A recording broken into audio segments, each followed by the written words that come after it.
आज का वचन। पहला पाठ रोमियो के नाम संत पौलुस का पत्र, अध्याय 15 पद संख्या 14 से 21। भाइयों, मुझे दृढ़ विश्वास है कि आप लोग सद्भाव और हर प्रकार के ज्ञान से परिपूर्ण होकर एक दूसरे को सत्य परामर्श देने योग्य हैं। फिर भी कुछ बातों का स्मरण दिलाने के लिए मैंने आपको निस्संकोच होकर लिखा है, क्योंकि ईश्वर ने मुझे गैर यहूदियों के बीच ईसा मसीह का सेवक तथा ईश्वर के सुसमाचार का पुरोहित होने का वरदान दिया है, जिससे गैर यहूदी पवित्र आत्मा द्वारा पवित्र किए जाने के बाद ईश्वर को अर्पित और सुग्राह्य हो जाएं। इसलिए मैं ईसा मसीह द्वारा ईश्वर की सेवा पर गौरव कर सकता हूँ।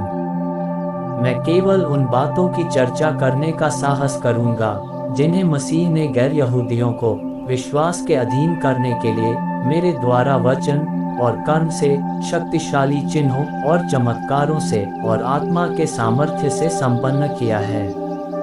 मैंने यरूशलेम और उसके आसपास के प्रदेश से लेकर इल्लुरिकुम तक मसीह के सुसमाचार का कार्य पूरा किया है। इसमें मैंने एक बात का पूरा ध्यान रखा।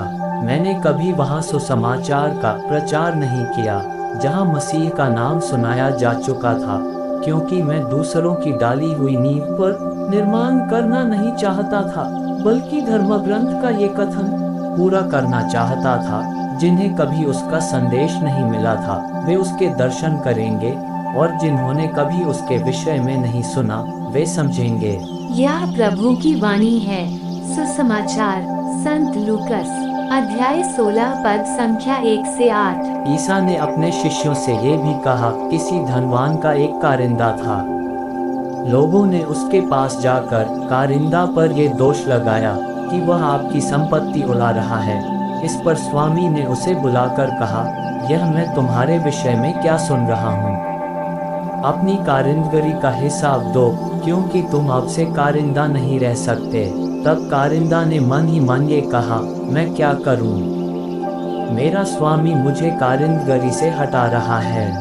मिट्टी खोदने का मुझ में बल नहीं, भीख मांगने में मुझे लज्जा आती है।